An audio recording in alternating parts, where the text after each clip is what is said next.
Hello à tous, aujourd'hui on se retrouve avec un tout nouvel auteur que j'ai à vous présenter. C'est Thomas Solignac, expert dans l'IA depuis de très nombreuses années et il a sorti très récemment son livre justement l'intelligence artificielle pour les nuls et il va nous en parler. Bienvenue Thomas. Merci beaucoup.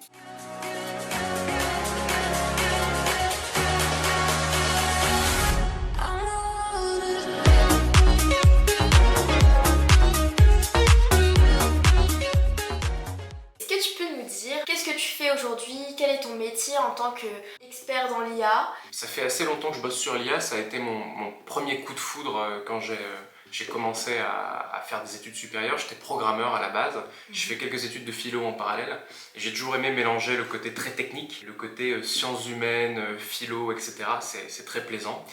Et j'ai créé ma première boîte sur le croisement effectivement de la technologie et des sciences humaines. Et ça a été ma première boîte qui s'appelle golem.ai, qui fait beaucoup de tout ce qui est analyse du document et de l'email, plutôt pour des grosses boîtes, banques, assurance, défense, avec une particularité, c'est que j'ai fabriqué un moteur qui n'a pas besoin de data, qui est complètement transparent, qui est complètement français aussi. Il a cette particularité de demander très peu de calculs, d'être très confidentiel, ce qui permet de bosser avec justement ces secteurs-là qui ont besoin d'un rapport à la technologie qui est très certain, qui est très fiable, etc.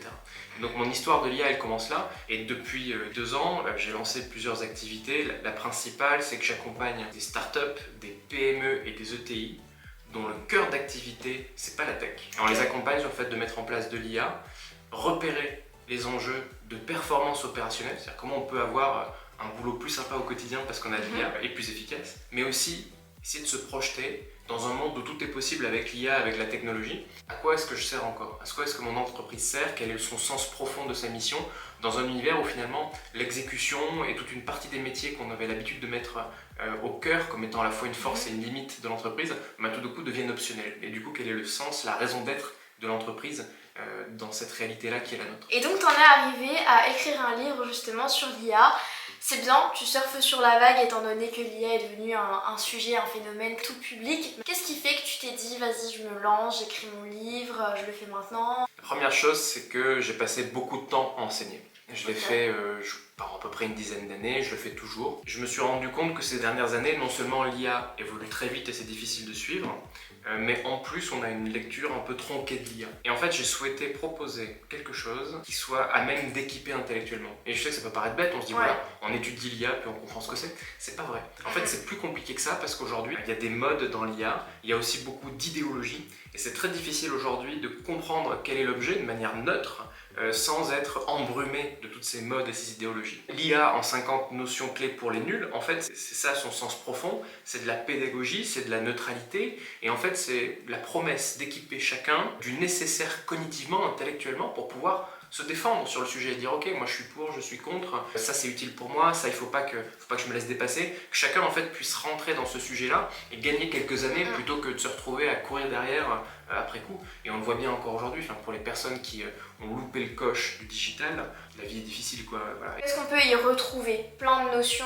Est-ce que tu peux nous dire à quoi elles servent toutes? Est-ce qu'elles sont toutes nécessaires pour qu'on comprenne le domaine de l'IA? Ça a été pensé un petit peu comme une boîte de chocolat, si on peut se permettre la comparaison, c'est-à-dire qu'on peut piocher dedans et prendre ce qui nous intéresse. Donc là on ouvre le capot et on dit voilà, sans avoir besoin de comprendre toute la thermodynamique, on peut savoir comment conduire une voiture. Là c'est un peu pareil, c'est-à-dire on dit voilà, là il y a un moteur, là il y a des roues, là il y a un frein, il y en a un qui accélère, il y en a un qui décélère, voilà, c'est ça à peu près l'idée, c'est de comprendre ce qu'il y a à l'intérieur. Et puis il y a des pages qui traitent de questions plus sociétales, par exemple comment l'IA va impacter le travail, comment va transformer l'industrie, comment l'IA vient apporter une typologie particulière d'innovation, donc c'est intéressant parce que c'est pas une innovation comme les autres.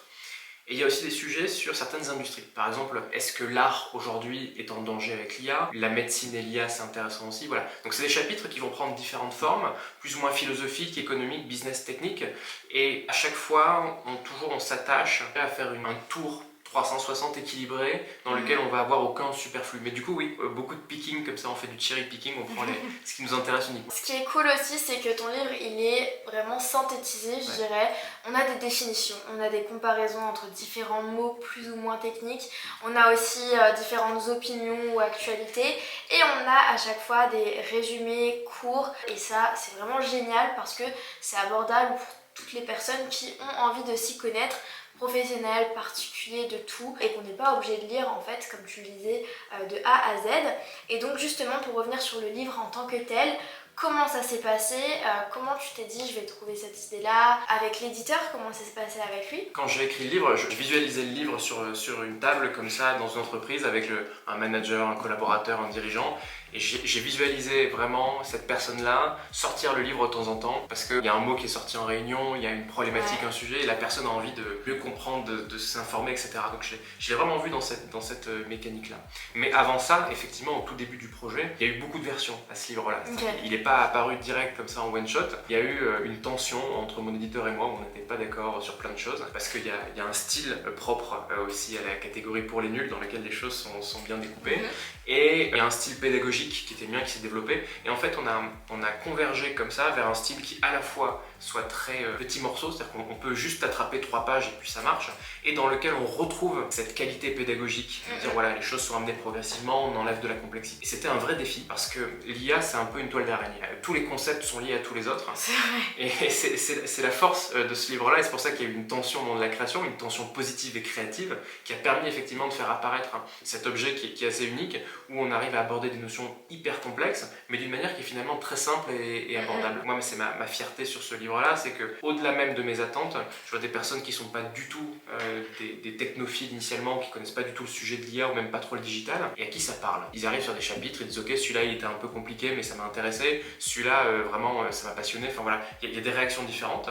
Ils aiment pas tous les mêmes chapitres, mais il y a un accès. Comment ça s'est passé une fois que tu as pris la décision avec l'éditeur justement pour passer à la rédaction, pour justement mettre en place toutes les idées qui sont dans ta tête sur le papier? Sans aucune surprise, j'ai commencé par savoir quelle notion j'allais garder ou pas. Donc j'ai un peu fait une matrice et je dis voilà qu'est-ce qui est le plus important, qu'est-ce qui est le moins, à quel endroit est-ce qu'on avait des recoupements. Évidemment, il y avait des recoupements dans tous les sens. Donc on a fait des sélections à plusieurs endroits pour dire cette matrice a vraiment été le sujet de fond. Une fois qu'on a eu ça, effectivement, on est rentré là à l'intérieur des notions. J'ai pas mal repris de contenu à moi que j'utilisais en cours pour une partie. Okay. Je suis pas mal allé voir aussi ce que les leaders pédagogiques sur ces sujets racontaient, la manière dont eux le présentaient, parce qu'il y a au moins 10 manières différentes. Sur les livres et quelles notions ils abordaient. Absolument, et surtout je suis allé chercher, je dirais, les chemins de pédagogie. Je suis allé chercher à quel endroit est-ce qu'il y avait on pouvait trouver de la simplicité pour m'en inspirer et trouver à chaque endroit vraiment quelque chose qui me correspondait tout en étant dans cette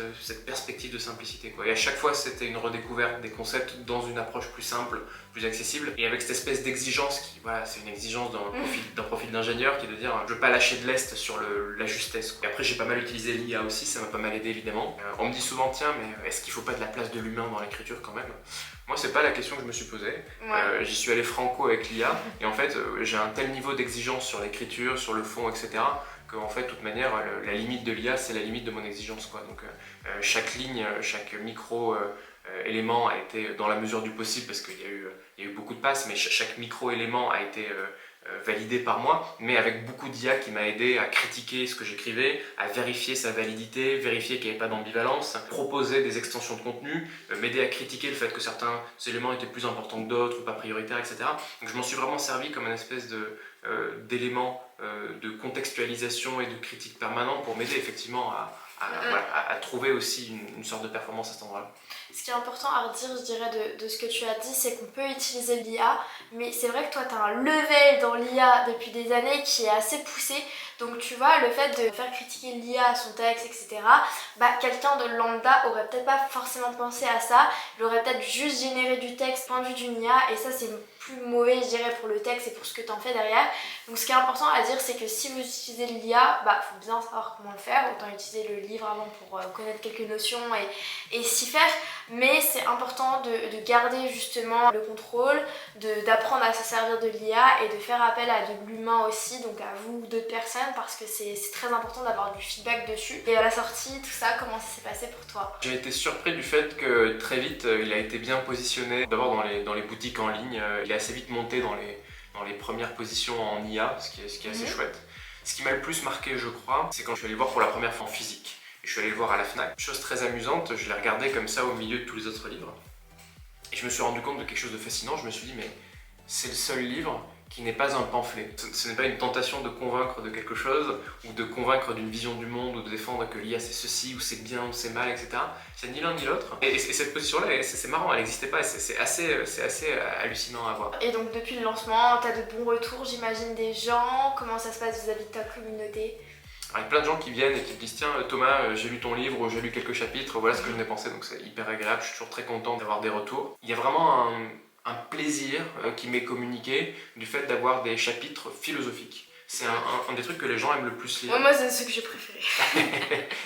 Et par exemple il y a un chapitre, je sais pas si tu te souviens, sur la singularité. Oui, oui. La singularité, c'est l'idée que à un moment donné peut-être les machines vont tellement être développées qu'elles auraient une forme de conscience similaire à la nôtre. Alors peut-être qu'elles se mettraient à rêver la nuit, à avoir une identité propre, à se rebeller, ou peut-être même réclamer des droits de citoyens ou des choses comme ça. C'est une réalité dans l'esprit des gens de dire, à force d'avoir des machines intelligentes, à quel moment est-ce que ça va dérailler vers un truc plus intelligent que nous, quoi. Et en fait, cette question-là, elle fascine beaucoup, et ça plaît beaucoup. Et toi, quel est l'avenir donc de ton entreprise, de tes projets et de ce livre pour toi? Quelle est la suite? Alors d'abord, on s'est promis avec l'éditeur qu'on allait faire des mises à jour régulières. Donc ça, je trouve ça très positif. Il va régulièrement être mis à jour. Aujourd'hui, ce sur quoi je travaille, c'est à transformer l'économie française par l'IA. C'est aussi le sens qu'a ce livre. Je me suis vu aussi le donner au moment où je fais mes conférences, où je fais mes interventions. Je bosse avec des managers, des équipes qui ont besoin de passer dans le monde de l'IA et qui ont des gains de performance, de qualité de vie au travail, de transformation de leur métier qui est tellement gigantesque qu'il leur fallait ce soutien-là. Donc je travaille beaucoup là-dessus aujourd'hui, et j'accompagne aussi pas mal de startups dans lesquelles je suis dans des comités de perfectionnement sur l'IA, etc., qui créent des produits IA. Donc, voilà, le cœur de mon sujet aujourd'hui, c'est ça. Et je travaille un petit peu à trouver ce qui en France, ce qui serait le plan Haussmann de l'IA, cette espèce de logique de dire mais finalement toutes ces PME et ces ETI qui font aujourd'hui plus de la moitié de notre économie, comment est-ce qu'on les amène, quoi. On a une qualité d'ingénierie en France qui est hallucinante, et en fait comment on fait pour amener tout ce monde-là à se parler, à aller plus loin, plus vite. Moi je suis convaincu que les objets sont là, c'est possible d'aller assez rapidement sans prendre de risques. Mais voilà, je suis dans cette position, je cherche le plan Haussmann de l'IA, et j'espère qu'on va arriver dans les prochaines années, en tout cas moi je mets toute mon énergie là-dessus et ça fonctionne, à transformer le territoire rapidement en termes de technologie. Merci beaucoup pour tous ces partages justement sur l'IA, c'est hyper intéressant parce que on va en avoir besoin, on a besoin aussi d'opinions d'experts comme toi pour savoir vraiment où ça va, et je sais que tout est dans le livre, donc toutes les personnes qui ont besoin de plus de connaissances sur le thème, et bien vous pouvez tout retrouver dans son livre que je mettrai dans la description. Il est disponible partout, notamment en Fnac, en librairie, et puis sur tous les sites internet, donc si vous voulez vous le procurer, vous pouvez l'avoir. Il est pas cher, en plus il a moins de 10 €, donc ça c'est vraiment top. Et je mettrai aussi tous les réseaux sociaux de Thomas si vous voulez aller le rejoindre et suivre un petit peu son aventure en tant qu'auteur, mais aussi en tant que professeur et expert, entrepreneur dans ce domaine. Donc voilà, et si on pouvait terminer sur une dernière question, je voudrais te demander, pour notre auditoire aujourd'hui, qui aurait pourquoi pas envie d'écrire un livre, qu'est-ce que tu leur donnerais comme clé et comme conseil pour avancer et pour concrétiser ce projet? Moi je leur dirais de faire un peu comme quand on lance une entreprise, comme ce qu'on dit aux entrepreneurs, aller sur le terrain très vite. Si on veut raconter tout un livre, c'est déjà bien de réussir en commençant par écrire un petit article, une petite note, un statut LinkedIn ou n'importe quoi, mais commencer à parler aux personnes et voir qu'est-ce qui les intéresse, quelles sont les bonnes questions, les mauvaises questions. Je pense que c'est important de parler à quelqu'un. Je pense que c'est peut-être le plus important. Merci beaucoup Thomas. Sur ce, je te souhaite bon courage dans cette toute nouvelle aventure. Et moi je vous dis à bientôt tout le monde. Pensez à vous abonner à la chaîne pour d'autres interviews et puis commandez le livre. Ciao!